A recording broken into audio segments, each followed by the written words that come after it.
നമ്മുടെ രക്ഷകനും കർത്താവുമായ യേശു ക്രിസ്തുവിൻ്റെ ധന്യനാമത്തിൽ എല്ലാ പ്രിയപ്പെട്ടവർക്കും സ്നേഹവന്ദനം. ഇത് പ്രഭാത സന്ദേശം. നമ്മുടെ ദൈവത്തെക്കുറിച്ച് എത്ര വർണ്ണിച്ചാലും വർണ്ണനാതീതമാണ്. ദൈവിക സ്വഭാവങ്ങളെ നമുക്ക് മനസ്സിലാക്കുമ്പോൾ അതിൻ്റെ ആഴം എത്ര വലുതാണ് എന്ന് കാണുവാൻ കഴിയുന്നു. ദൈവത്തിൻ്റെ സ്വഭാവം എന്ന് പറയുന്നത് മാനുഷിക സ്വഭാവങ്ങളിൽ നിന്ന് വ്യത്യസ്തമാണ്, ഉന്നതമാണ് എന്ന് നമുക്ക് കാണുവാൻ കഴിയുന്നു. 25-ാം സങ്കീർത്തനം അതിൻ്റെ 8-ാം വാക്യത്തിൽ സങ്കീർത്തനക്കാരൻ ഇങ്ങനെ പറയുന്നു: യഹോവ നല്ലവനും നേരുള്ളവനുമാകുന്നു, അതുകൊണ്ട് അവൻ പാപികളെ നേർ വഴി കാണിക്കുന്നു. കർത്താവിൻ്റെ സ്വഭാവത്തെക്കുറിച്ച് പറയുമ്പോൾ കർത്താവ് നല്ലവനാണ്, 2 നേരുള്ളവനാണ്, 3 നേർവഴി കാണിക്കുന്ന ഒരു ദൈവമാണ്.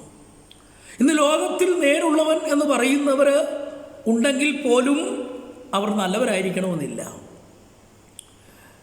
ചിലർ നേരുള്ളവരും നല്ലവരും എന്നൊക്കെ അവകാശപ്പെടുന്നെങ്കിലും അവർ കാണിച്ചു കൊടുക്കുന്ന വഴി നേരായ വഴിയോ നേർവഴിയോ ആയിരിക്കുകയില്ല. അപ്പോൾ ഇതിലെല്ലാം മാനുഷികമായ നിലയിൽ നോക്കിയാൽ നമ്മളിൽ കുറ്റങ്ങളും കുറവുകളും ഒക്കെ ആ കാര്യത്തിൽ ഉണ്ട് എന്നുള്ളത് നാം സമ്മതിക്കേണ്ടത് തന്നെയാണ്.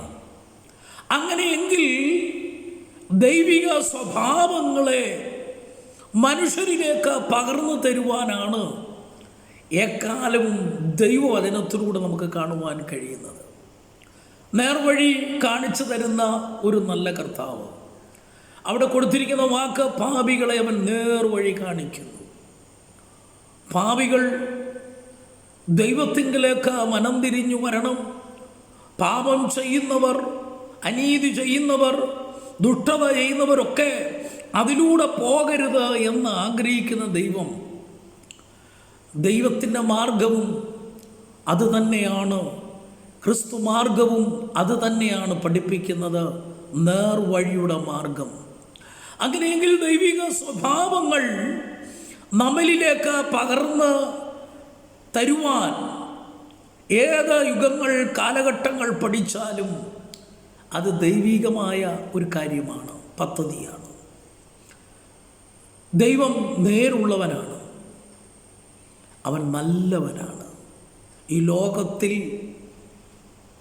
കാര്യം സാധിക്കാൻ വേണ്ടി മാത്രം നല്ലവരായി അഭിനയിക്കുന്ന, ആക്ട് ചെയ്യുന്ന പലരെയും നമുക്ക് കാണുവാൻ കഴിയുന്നുണ്ട്.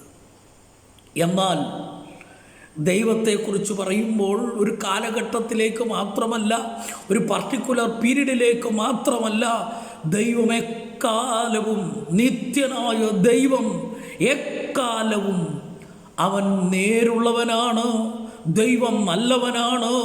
എക്കാലവും ദൈവസന്നിധിയിൽ നേർവഴി മാത്രമേ അവൻ്റെ പക്കലുള്ളൂ.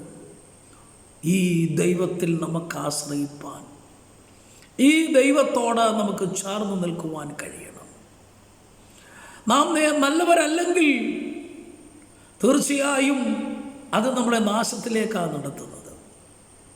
നമ്മൾ നേരുള്ളവരല്ലെങ്കിൽ നമുക്കൊരിക്കലും സമാധാനമായി സ്വസ്ഥമായി ഒരു നല്ല ജീവിതം നയിക്കുവാൻ സാധ്യമല്ല. നേർവഴി കാണിച്ചു തരുന്ന ദൈവത്തിൽ നമുക്ക് ആശ്രയിപ്പാൻ കഴിയുന്നില്ലെങ്കിൽ നമ്മുടെ ജീവിതം അമ്പേ പരാജയമാണ്.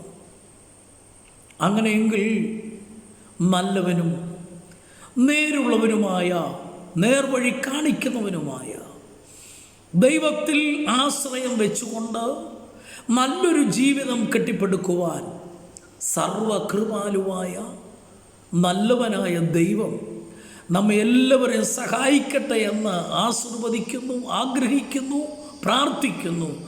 ദൈവം നമ്മെ എല്ലാവരെയും അനുഗ്രഹിക്കുമാറാകട്ടെ. God bless you all.